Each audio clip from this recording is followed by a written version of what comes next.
estou no 6, eu nem sei qual que foi a última atualização. Mas tu pode botar outro, o iOS 11, eu acho, no 6. Já vem cheio de mudanças.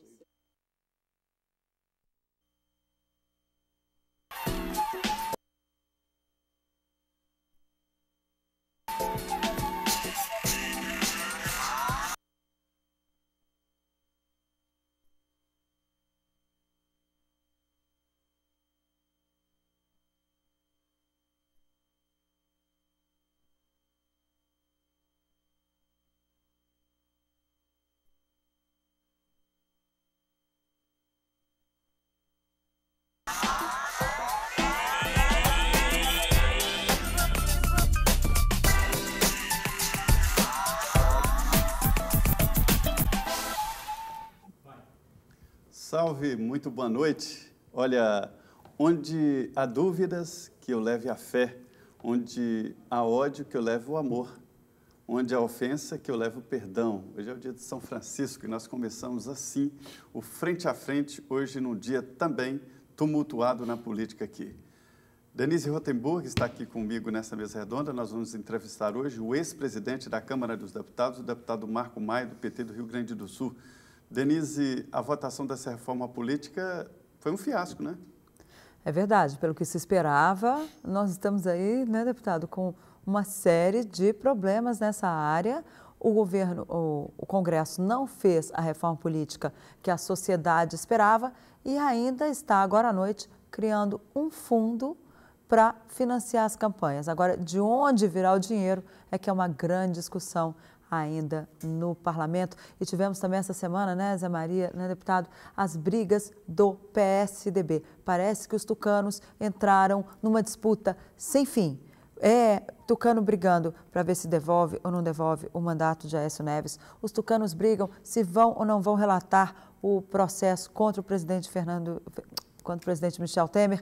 E ainda tem a questão de quem vai ser o candidato do partido à presidência da República, que é outra disputa sem fim. E ainda tem, né, Zé Maria, a questão do PT, que nós temos aí.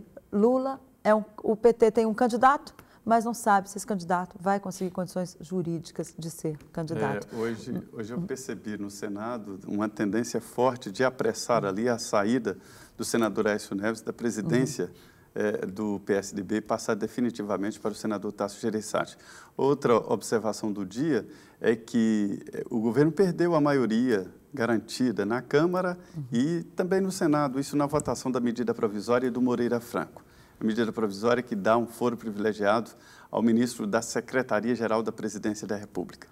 Deputado, foi tudo por muito pouco, né, Zé Maria? Deputado, muito boa noite. Boa noite, Zé Maria, boa noite, Denise, boa noite aos nossos telespectadores, né? Eu estava aqui com rádio ouvintes na cabeça. Ouvintes, né? Com ouvintes na cabeça. Até porque a gente está muito acostumado a falar para rádio, né? E fica sempre com essa coisa do rádio ouvintes na cabeça. Principalmente lá no Sul, né? Principalmente no Sul. No Sul se fala muito para as rádios. Eu, toda quinta-feira, falo para 3, 4, 5 rádios pela parte É uma comunicação interessante. Ela ainda é a comunicação que chega mais próximo das comunidades, né? Mais próximos dos cidadãos lá, o agricultor que está na roça, o trabalhador que está indo para o trabalho de manhã cedo, ele está ligado ali na rádio, ali, né? Tentando captar as notícias. Mas, então, boa noite aos nossos telespectadores. Agora, e aqui nessa mesa redonda, a Denise Rotenburg. Pois é, eu queria apresentar o deputado Marco Maia. Ele já foi presidente da Câmara, é uma pessoa extremamente respeitada no Congresso, que está ali já no 4º mandato de deputado federal, ou seja, já tem estrada naquela casa. E vai nos contar hoje aqui como estão as discussões. A gente começou o programa aqui, eu e Zé Maria, num bate-bola sobre as nossas impressões a respeito do dia no Congresso Nacional e na política em Brasília como um todo. Agora eu queria saber do senhor como é que, se o senhor concorda com essa visão aí que a gente apresentou da reforma política, ou ela é mais do que a população, ou seja, ela é até mais do que os parlamentares podiam fazer, mas menos do que a população esperava?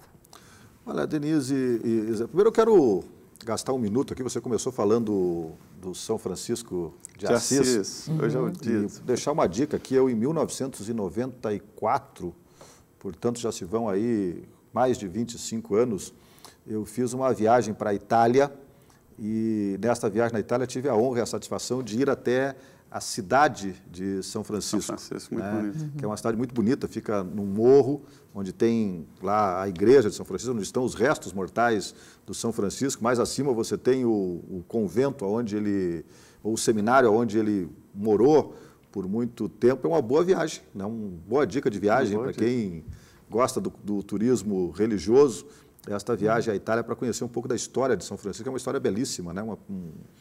Um frei que tinha um compromisso não só com a ecologia, com a natureza, mas tinha um compromisso social muito grande. Então, eu coloco como o primeiro ecologista do mundo. E ele tinha uma visão social muito forte, né? Muito aguçada, né? Para a época em que ele viveu.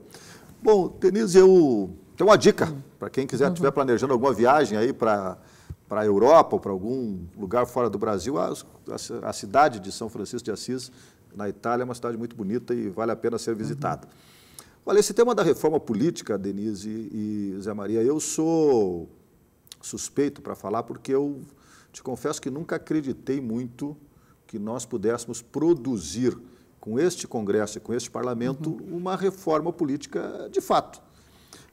E nós criamos no nosso imaginário e criamos também, estimulamos no imaginário da população a ideia de grandes reformas políticas, né? E, portanto, a gente acaba perdendo também a dimensão das pequenas reformas, das pequenas mudanças que nós vamos produzindo na legislação eleitoral e que vão tendo impacto no processo eleitoral como um todo. E isso nós vamos fazendo a cada eleição. Eu diria que nas últimas 10 eleições do Brasil, nós produzimos 10 mudanças na legislação eleitoral. Não teve uma eleição que tenha sido disputada sob as mesmas regras ou igual à eleição anterior, né? Porque a gente muda o formato das eleições, o tipo de campanha, a quantidade de material, a propaganda, a gente mexe, o financiamento. Portanto, a gente o parlamento, ele vem produzindo alterações na legislação eleitoral a cada eleição. E a justiça eleitoral também. E a justiça eleitoral também, mas não mexe na essência, né? Porque quando eu falo em reforma política, a única coisa que me vem à cabeça é sistema eleitoral.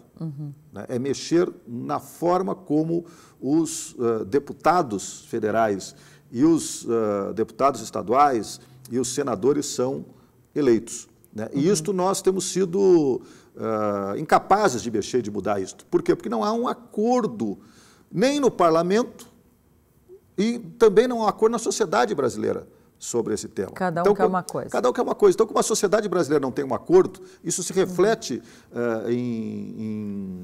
na mesma dimensão no parlamento. Então, há aqueles que defendem o voto em lista, aqueles que defendem o voto distrital, o distrital misto, o distritão, a manutenção do sistema do jeito e da forma como ele está, e aí não há um entendimento. Né? Não há É uma leve mudança e o fim das coligações. É uma outra mudança, mas ela não vai mexer na essência. Né? Muda muito. Porque nós mantivemos uma coisa que eu acho ruim, que é o voto uninominal proporcional. Né? Não é um modelo inteligente, um modelo que fortaleça o debate, a discussão política, que fortaleça as ideias, né, no processo eleitoral. Nós continuamos votando na pessoa. Senhor, e a pessoa, ela traz... o distrital misto? Qual era o projeto que nós do Partido reforma? dos Trabalhadores, nós defendemos o voto em lista.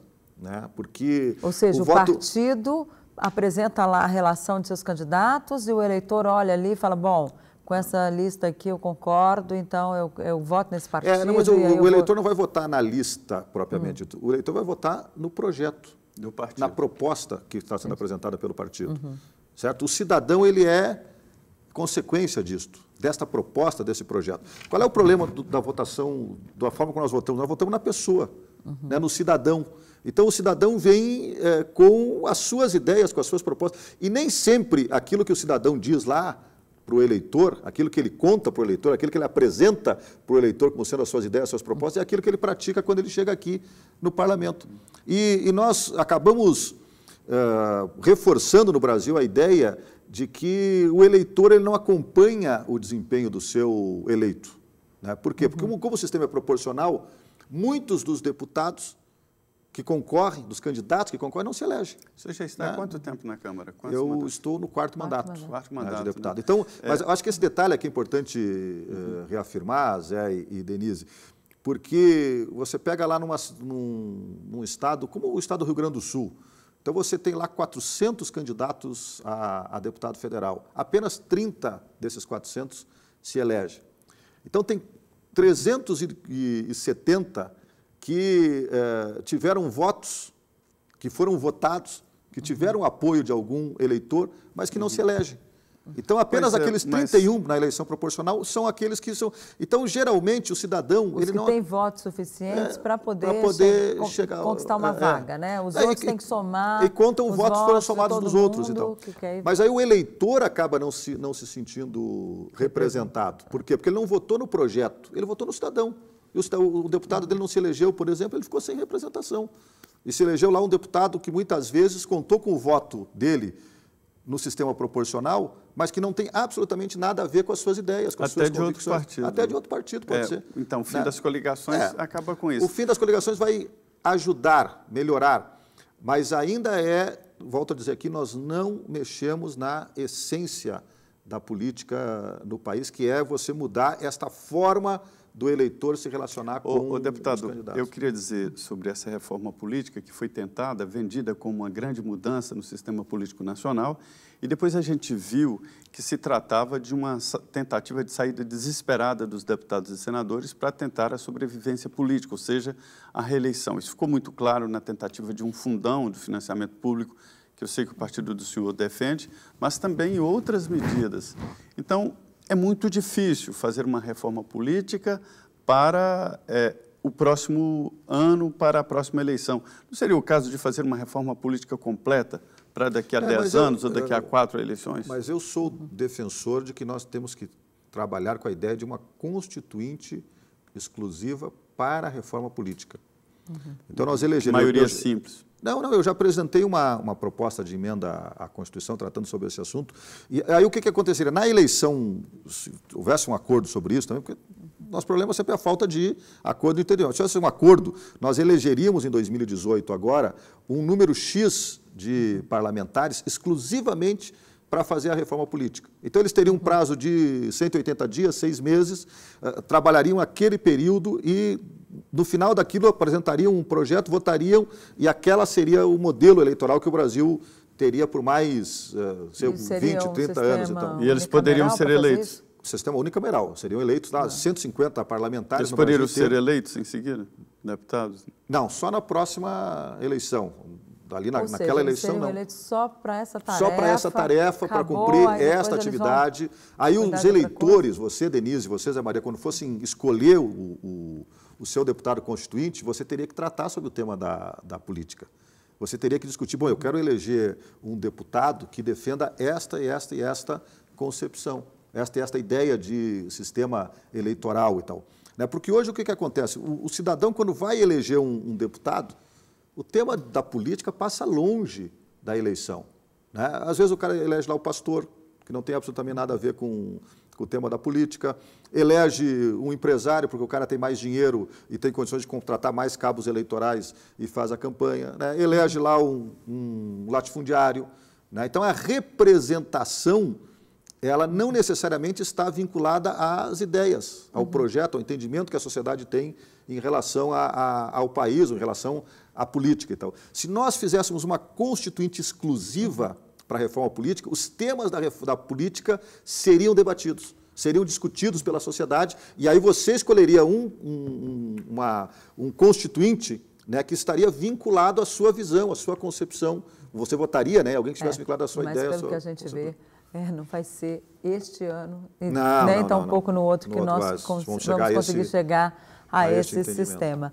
Bom, deputado, nós vamos para o nosso primeiro intervalo. Você ainda pode participar do nosso programa, mandando suas perguntas pelo Twitter, @Deni Rotenburg, que aparece aí no rodapé da sua telinha, ou @José M. Trindade, uma vez que hoje o nosso WhatsApp, infelizmente, não está à sua disposição. Voltamos em 2 minutos com o deputado Marco Maia, ex-presidente da Câmara, representando o PT do Rio Grande do Sul. Não saia daí.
Zé, contigo, Zé.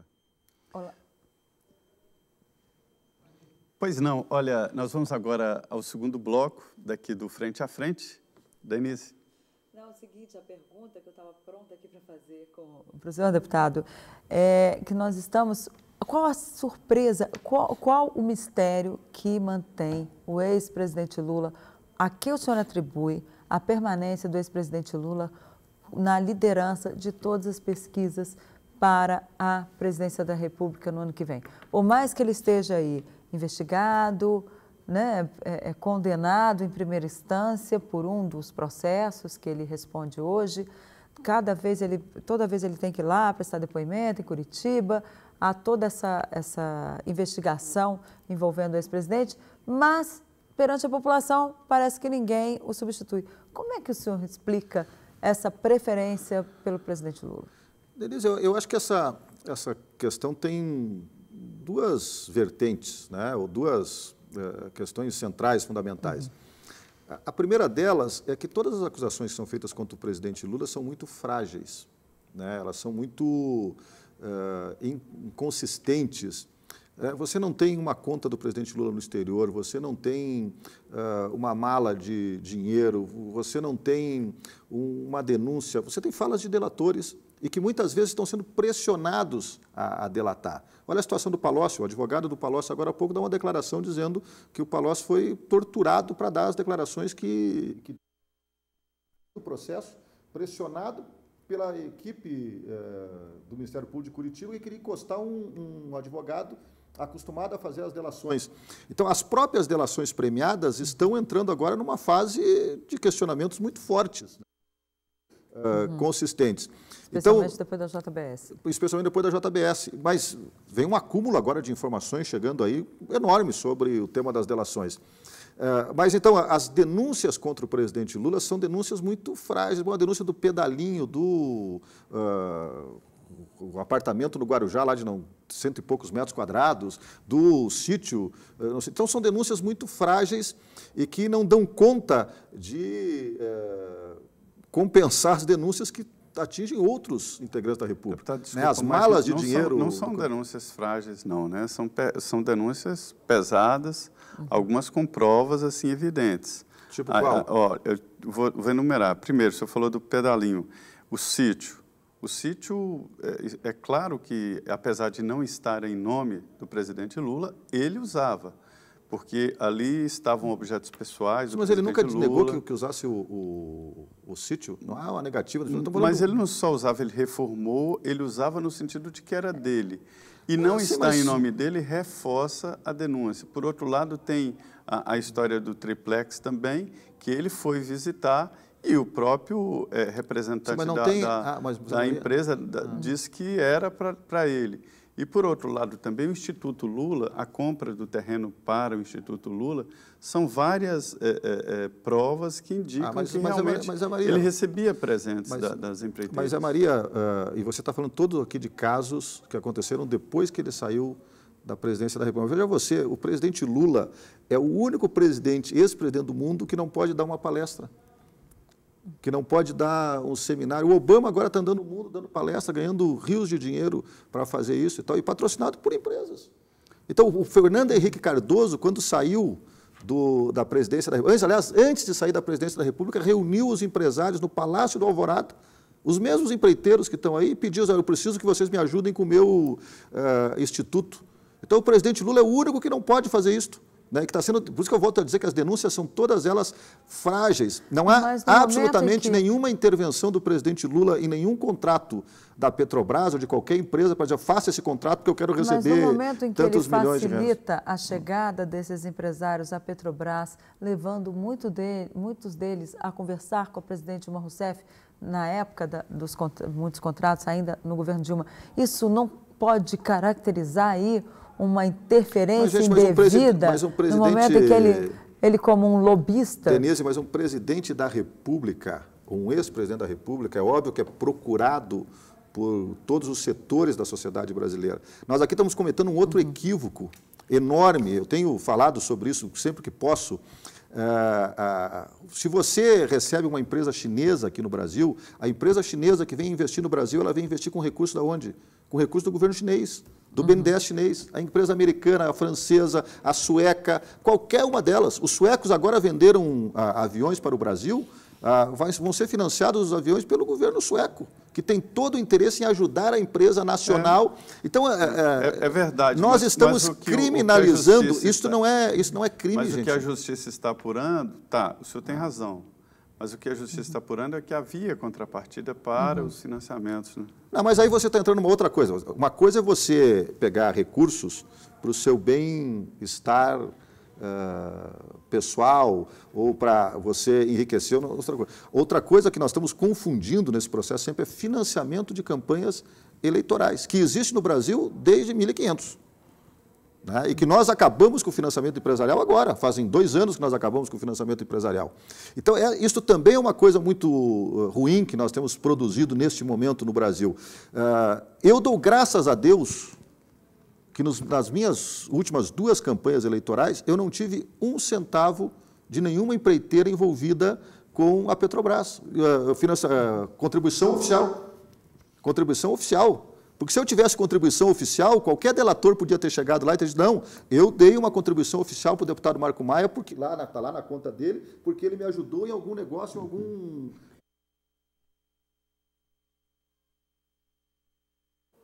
Nesses meus 4 mandatos, eu tenho na minha cidade de Canoas uma refinaria da Petrobras, na minha cidade. Eu nunca estive na Petrobras. Aliás, eu tive nesses 4 mandatos, quase 16 anos de mandato, devo ter estado umas 2 ou 3 oportunidades na Petrobras. Na posse da Graça Foster, estive lá para tentar auxiliar e resolver um problema dos trabalhadores da refinaria de Ipiranga, de Rio Grande, que havia sido comprada, negociada com a Petrobras, e talvez tenha tido uma outra oportunidade para tratar algum assunto relacionado a algum patrocínio da Petrobras para algum programa social e tal. Nunca estive lá para tratar de nenhum assunto. Mas se eu tivesse, de nenhum assunto relacionado com nenhum tipo de empreiteira, mas se eu tivesse uma contribuição oficial na minha campanha de alguma empreiteira que tenha sido investigado, o cidadão poderia ter dito que aquilo era fruto de um contrato e eu estaria respondendo até agora. Voltando à pergunta da Denise. Isso e tal. Então, Tá, deixa eu concluir. mas eu quero concluir Sim, a pergunta da Denise que ela me fez, que eu disse que eram 2 coisas, né?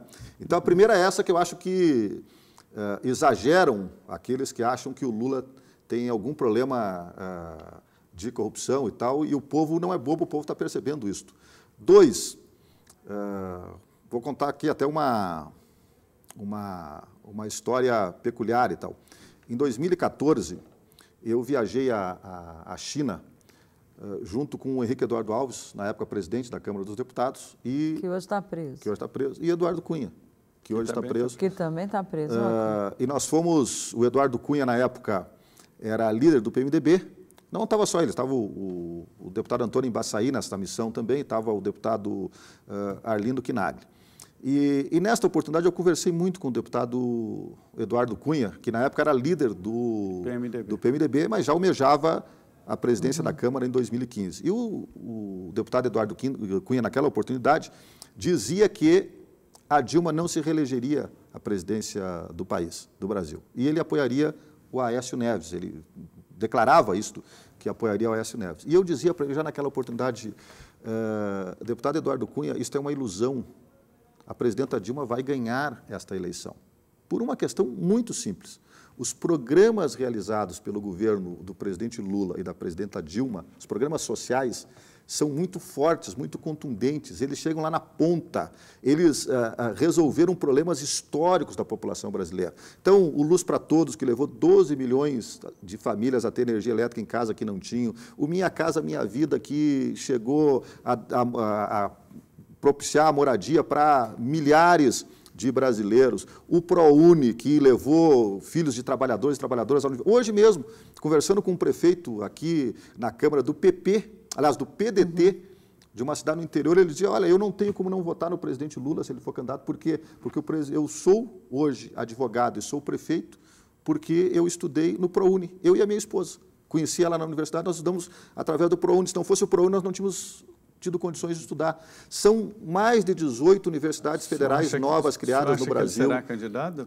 O presidente Lula? Sim. Será candidato.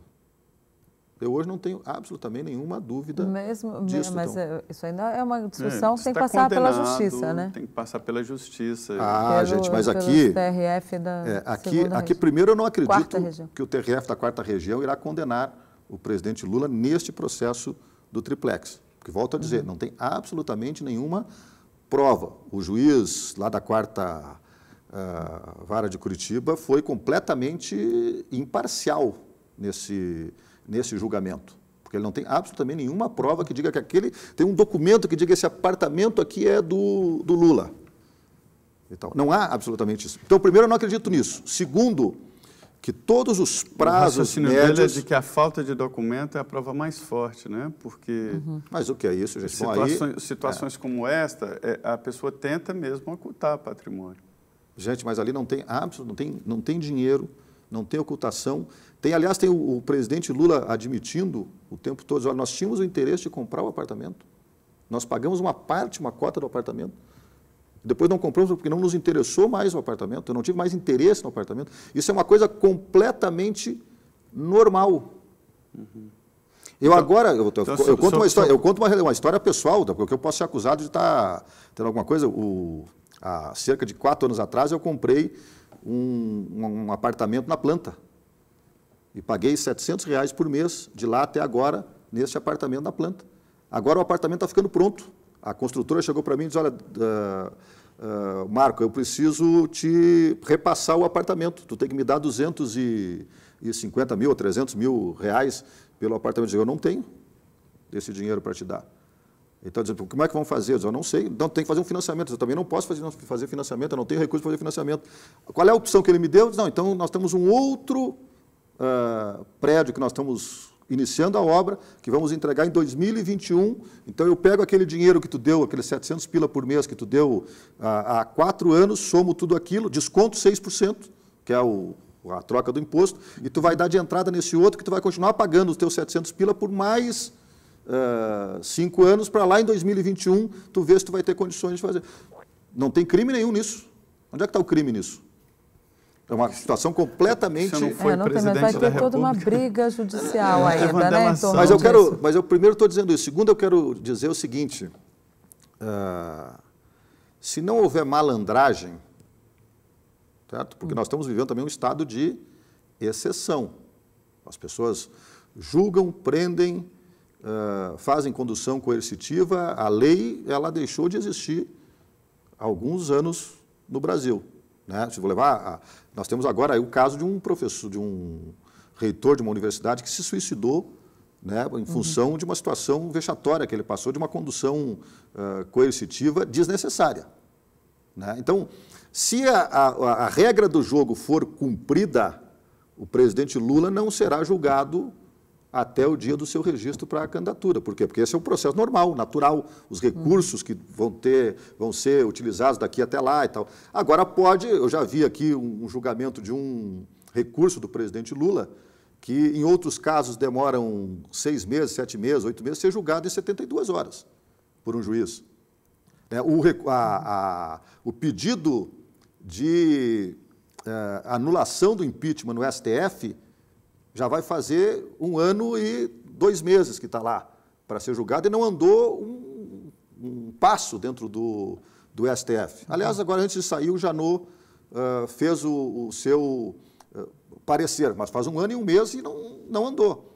Agora é óbvio, se houver a intenção de fazer malandragem, maldade, de tentar julgar antes para impedir, por exemplo, o Lula de ser presidente, bom, aí se for no ritmo normal, o presidente Lula será candidato em 2018. O senhor acha que ele transfere votos? O PT tem esse plano 2? Olha, até hoje ele transferiu, né? Tanto que ele elegeu o Haddad lá em São Paulo, elegeu a Dilma Mas não presidenta. reelegeu o Haddad, né? Não reelegeu, porque aí já era o Haddad sozinho, né? Eu não tenho como fazer milagre quando alguém não responde à altura da disputa política que teve em São Paulo. Então, aí já não faz milagre. Eu acho que se o presidente Lula botar a mão em cima de um candidato na próxima eleição, se ele não quiser ser candidato, se ele optar por não ser candidato e botar a mão em cima de alguém para ser candidato, essa pessoa tem grandes chances de ser eleita. Quem que o senhor acha que dentro do PT tem chance de ser esse segundo nome aí? Haddad ou Jacques Wagner? Eu já ouvi falar nos dois. Eu acho que o PT tem muitos nomes. O PT tem o Haddad, tem o Jacques Wagner, tem a própria Gleisi Hoffmann, que cresceu muito no último período. Nós temos o Tarso Genro, é uma possibilidade também. Gaúcho vem bem, né, numa disputa como essa. Mas o PT não tem plano B. O plano do PT, o plano A do PT é o Lula. E o Lula quer ser candidato. Virou agora uma questão de honra para o presidente Lula ser candidato. Ele diz isto, ele externa isto.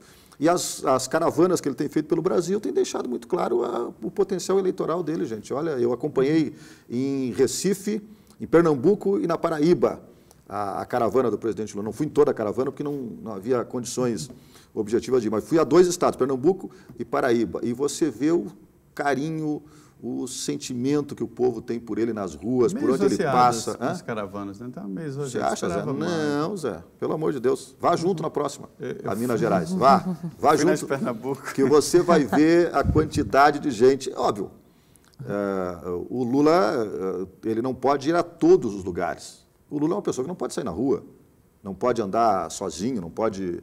Né? Então, sempre houve um cuidado de preparar, de organizar bem as câmaras. Os atos todos foram atos maravilhosos, fantásticos, de muita gente na rua. Por onde ele passa, vai uma multidão junto.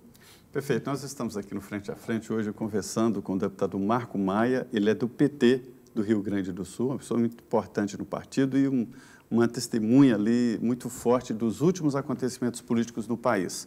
Afinal, está no 4º mandato, foi deputado durante 4 mandatos, isso não é fácil, e foi presidente da Câmara dos Deputados. E em 4 oportunidades, presidente da República, né? Porque tive essa oportunidade também. Exatamente, mas na época tinha vice-presidente, né? Tinha, mas o presidente viajava também e eu assumi 4 vezes. 4 vezes, exatamente. É isso. Então, nós vamos agora a um intervalo de 2 minutos e estaremos de volta em seguida.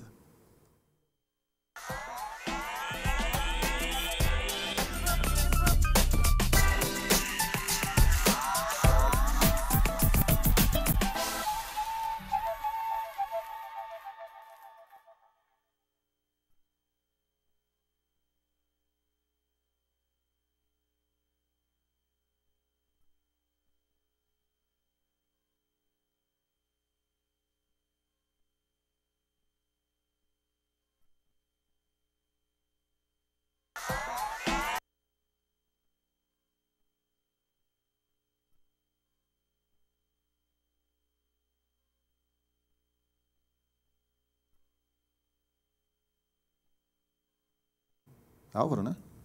Álvaro Teixeira da Costa, Teixeira da ainda é. Zé Maria Agora sou eu, volta, tá? Zé Maria volta e eu encerro.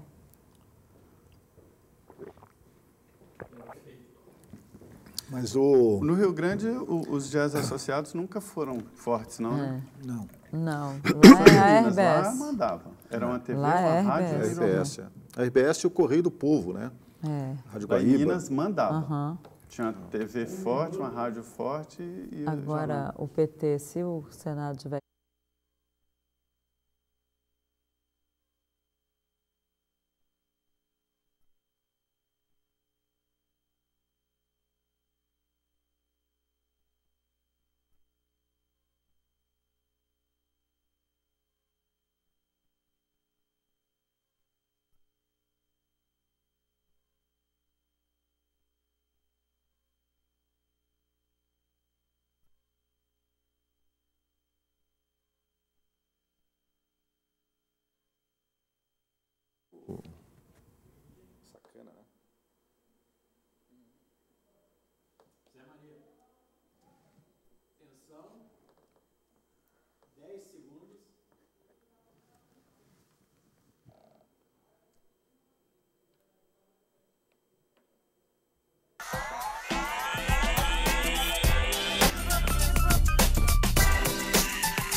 Salve, muito boa noite. Olha, a política está na vida de todos. É ela que define o seu aluguel, a sua comida e a sua vida. E hoje, especialmente, a gente aqui no Frente a Frente, diretamente dos estúdios da Rede Vida em Brasília, nós estamos falando num dia em que se tentou votar uma reforma política que acabou uma mudança ali acanhada, né? Do fim das coligações partidárias para 2020, ou seja, nas eleições de vereadores, não muda para 2018, e também uma dificuldade ali para os pequenos partidos acessarem ao fundo partidário. E a votação do fundão, fundo público, de 1 bilhão e 700 milhões, bem menor do que aquele anterior de 3 bilhões e 700 milhões de reais. Nós estamos hoje aqui com um deputado experiente, já no 4º mandato, o deputado Marco Maia, foi presidente da Câmara dos Deputados e é do PT do Rio Grande do Sul. Deputado, o momento político ele é diferente. Em primeiro lugar, a gente falou aqui no segundo bloco sobre a dianteira do presidente Lula e todo mundo sabe que o presidente está na frente, até porque não tem adversário, ninguém está colocado. E ainda esta instabilidade do presidente Michel Temer, que está sofrendo um novo processo no Supremo e vai passar pela Câmara. Hoje foi a defesa prévia dele, apresentada na Comissão de Constituição e Justiça, assim como as defesas dos ministros Eliseu Padilha e Moreira Franco. O senhor acha que existe diferença ali entre as duas denúncias? Ganha de novo de, Não, de lavada? A minha percepção, Zé Maria e Denise, desde o início, e se vocês escutarem eu sou membro da Comissão de Constituição e Justiça da Câmara, e se vocês escutarem a minha fala, quando da primeira denúncia, quando estava no debate, na discussão da primeira denúncia, ela vai ser a mesma fala agora. O presidente Michel Temer não merece continuar presidindo o Brasil pelo conjunto da obra. Tem, de um lado, um esquema de corrupção muito claro, objetivo, com provas cabais. Mas, de outro lado, tem um presidente completamente deslocado dos anseios da sociedade brasileira. Nós congelamos o orçamento público por 20 anos. Nós, que eu digo, o governo golpista de Michel Temer. Isso vai ter impactos diretos na área da saúde. Aliás, a educação já está agora aí um caos absoluto. Os reitores apavorados porque não tem dinheiro para... por anseio da sociedade, deputado, desculpa interromper, mas no tempo da presidente Dilma estava a mesma coisa. Também estava muito desconectado dos anseios da sociedade. Mas nós tínhamos críticas à presidenta Dilma à época, nós, a bancada do PT, mas ali não se falava em reforma trabalhista, não se falava em reforma da Previdência com tanta profundidade como essa que está sendo proposta agora, e nunca se falou em congelar os gastos públicos por 20 anos. Né? Ali nós tínhamos falando que tinha crise, né? Havia uma tensão criada por Aécio Neves e o PSDB para cima do governo em função das questões econômicas, que não eram simples, eram complexas na oportunidade, mas se forjou uma crise política que teve impacto na economia e que levou o Brasil a esta bancarrota que está hoje. Né? E aí o governo do presidente Michel Temer está pagando uma conta do golpe para um setor da sociedade brasileira, que está aí os grandes grupos econômicos, os grandes grupos de mídia do país, os grandes grupos internacionais. Olha, a reforma trabalhista que foi aprovada aqui é um caos absoluto. A ditadura militar não teve coragem de fazer o que Michel Temer está fazendo. Collor de Mello não teve coragem de fazer o que Michel Temer está fazendo. José Sarney não teve coragem. Fernando Henrique Cardoso tentou fazer uma reforma trabalhista, mas depois jogou para debaixo do tapete. O que o presidente Michel Temer está fazendo em 1 ano e meio de governo, nenhum outro presidente na história do Brasil fez. Aliás, está jogando pelo ralo aquilo que uma figura como Getúlio Vargas eram fez mudanças necessárias também, né? Não, eu não estou dizendo que algumas mudanças não fossem necessárias, Zé. Algumas mudanças são necessárias, o mundo muda.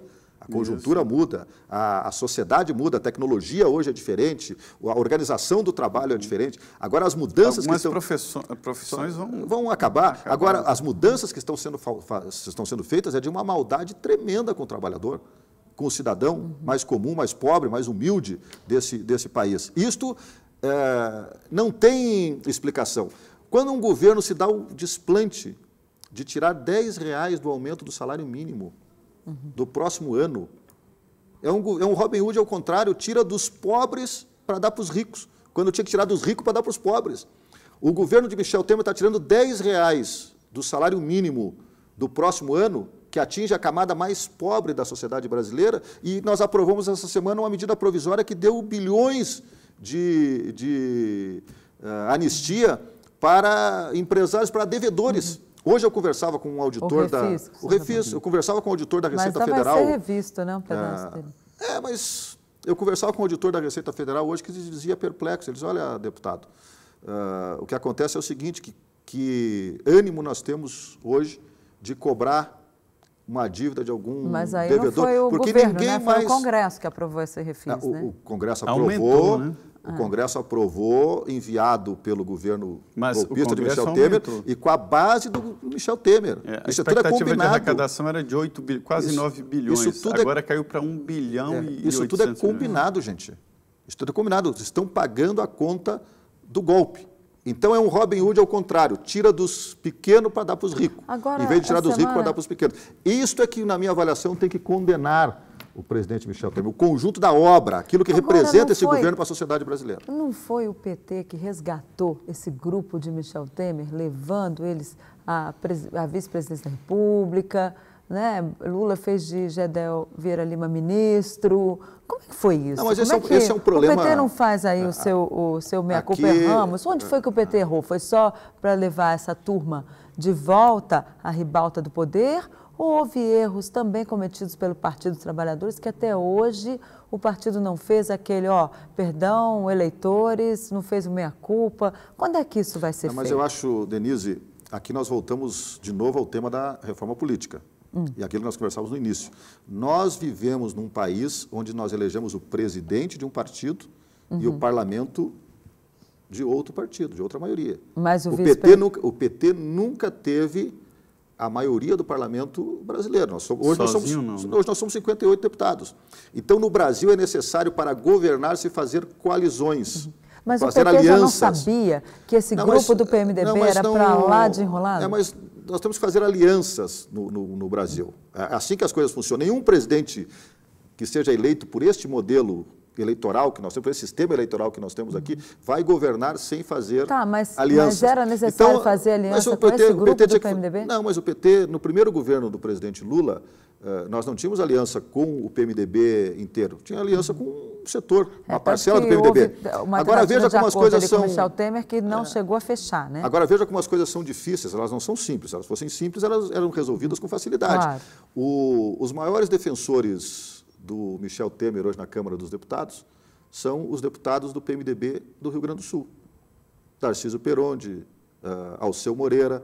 O PMDB do Rio Grande do Sul é o PMDB que se considera o mais ético do país. Sempre foi assim, né? Tanto que Rigoto brigou lá atrás com o Michel Temer, com a cúpula do PMDB, porque queria ser candidato a presidente no início, né, do governo do presidente Lula. Então, as coisas não são simples, não acontece de forma tão fechadinha, tão articuladas. Não. E volto a dizer, nós vivemos num país onde você elege o presidente de um partido e o Congresso Nacional, que é importante para a tomada de decisões, de outros partidos, o que obriga a quem está governando, não é só o presidente, o governador é assim, o prefeito é assim também, obriga a fazer esse modelo está se repetindo. Então, esse modelo está se repetindo nos municípios, repete nos governos dos estados. Mãos aí das câmaras e então, nós vamos mudar isso, nós vamos alterar isso. O senhor participou ali de um momento importante do governo do PT, quando era presidente da Câmara. E, num certo momento, o então presidente Lula tinha uma maioria expressiva no Congresso Nacional. Se o senhor está dizendo que é preciso negociar, o que se negociava naquele momento? Não, mas aqui nós cometemos um outro erro, que eu às vezes vejo algumas declarações, Zé Maria, dadas por alguns membros do Judiciário, da própria polícia, falando sobre composição de governo, como é que você compõe um governo A, B ou C e tal. Agora, nós precisamos jogar aberto com a sociedade brasileira, né? Quem ganha a presidência da República, quem ganha o governo do Estado, ele compõe os governos com seus aliados. E eu não sou favorável que nós tenhamos apenas governos técnicos, porque há também um discurso, uma tese de que tem que ser todo mundo técnico. Mas não é verdade. A Petrobras, por exemplo, boa parte, eu acompanhei bem de perto esse processo, boa parte dos esquemas de corrupção da Petrobras aconteceram com funcionários de carreira. Indicados aí Paulo Roberto Costa, pelos partidos. Pelos partidos, Paulo Roberto Costa, mas são funcionários indicado pelo PT e pelo PP mas, e pelo Denise, PMDB. Isso, mas são funcionários de carreira. Mas não, eles foram indicados para as diretorias. Agora, pelos partidos. Eu sei, mas eles tinham que pagar um pedágio, segundo eles, para assumir aquele. É só fazer um plano de carreira, mas isso né? Não é verdade. De cada empresa. Mas isso não é verdade, não é assim que as coisas funcionam. Deputado, e as privatizações, né? Um momento em que se Depois que pegaram muito... eles com a boca na botija, aí tudo virou problema da política. Eu te confesso aqui que um dia a história vai contar isso, que os políticos foram os maiores enrolados neste esquema. É porque os caras foram pegos lá embaixo e aí vieram subindo para cima. Mas não estavam de inocente? Hã? Mas eles estavam ali bancando. Não, mas não estavam de inocente, mas a grande maioria dos políticos, qual é o interesse dele nos recursos? É financiar suas campanhas eleitorais. A grande maioria, não estou dizendo isso todo, o senhor é uma grande personalidade no PT e muito forte no governo Lula, no governo Dilma. Se o senhor não indicou, alguém indicou em seu nome, porque todos os diretores das estatais, das grandes empresas... Olha, mas eu infelizmente, nunca me preocupei com isso e posso te garantir que não tinha absolutamente nenhuma indicação minha no governo. Não seria normal que fosse, segundo o seu próprio raciocínio aí? Não, mas no caso específico do PT, vamos pegar no caso específico do PT, eu volto a dizer, o PT é o partido mais bem organizado, com mais instâncias e com mais método de funcionamento. O PT continua até hoje reunindo diretório, reunindo executiva. Agora, no final de semana, vão ter aqui um encontro das mulheres do PT, da setorial de mulheres do PT, numa disputa ferrenha para ver quem vai ser a mulher que vai ser a líder das mulheres do PT no próximo período. Nós vamos reunir nos próximos dias aí no Brasil inteiro setoriais de todas as áreas do partido. Então, o PT é um partido muito bem organizado. Então, uma indicação do partido para qualquer área, ela parte muitas vezes de um núcleo do PT organizado naquele debate. Então, tem núcleo de energia, o tema das mulheres, o tema da igualdade racial, o pessoal que trata sobre agricultura. núcleo agrário. Então, as indicações das pessoas que vão ocupando espaço dentro dos órgãos, dos governos que o PT ganha, muitas vezes, ou quase 100% das vezes, vêm por este caminho. O partido não pensa em criar aí um dispositivo ou um grupo de compliance para evitar justamente que haja aí alguns desvios de recursos dentro do PT? Olha, eu acho que a primeira coisa que nós temos que analisar agora é que acabou o financiamento privado de campanhas eleitorais. Né? E, se Deus quiser, isso não vai voltar mais. Então, nós não teremos mais a necessidade de financiar campanhas eleitorais com recursos empresariais ou com recursos privados. Então, isso vai permitir que haja uma relação mais clara, mais objetiva, né, no financiamento das campanhas eleitorais e uma transparência maior, inclusive, das campanhas eleitorais. Então, eu acho que isso por si só já vai melhorar a relação da política com o setor público, com a coisa pública no próximo período. E o PT, é óbvio, o PT, volto a dizer, as instâncias do PT têm funcionado, têm discutido muito esses temas, esses assuntos, têm tomado resoluções, tirado resoluções para as administrações que nós temos hoje nos municípios, nos estados. Então, o PT é o partido mais organizado que nós temos no país, talvez na América Latina. Não é à toa que o PT tem crescido nas pesquisas de novo, aí, o partido com 19%, quase 20% de preferência partidária. Por quê? Porque tem uma base. Está bem na frente do PSDB, inclusive. Nós agora vamos começar a reorganizar uma coisa que nós perdemos nesses últimos anos, que são os núcleos de base do partido. Né? O núcleo lá no bairro tal, na vila, na comunidade, na favela, no local de trabalho. O partido começa a se organizar novamente com esses núcleos de base, que foram, por muito tempo, a essência, a força do partido. Agora, uma outra coisa, deputado, o senhor mencionou aí o PSDB, o Zé Maria também, o PT, na semana passada, chegou a ensaiar aí um voto favorável à devolução do mandato de Aécio Neves e também aquela suspensão do recolhimento noturno previsto, determinado pelo Supremo Tribunal Federal, numa medida cautelar. Como é que vai ser isso? Porque a tendência que a gente tem ali é o Supremo. Ele, pelo menos pelo que se diz, o Supremo pode devolver ali o mandato a Aécio e, quanto ao recolhimento noturno, dizer, olha, o Congresso tem que analisar isso em 24 horas. Como é que o PT vai se comportar? Olha, primeiro nós temos que deixar claro aqui aos nossos telespectadores que o PT tem uma posição muito clara em relação ao senador Aécio Neves. Né? O senador Aécio Neves deve ser afastado do seu mandato, deve ter o seu mandato cassado pelas provas e por tudo aquilo que ele produziu de ruim ao país.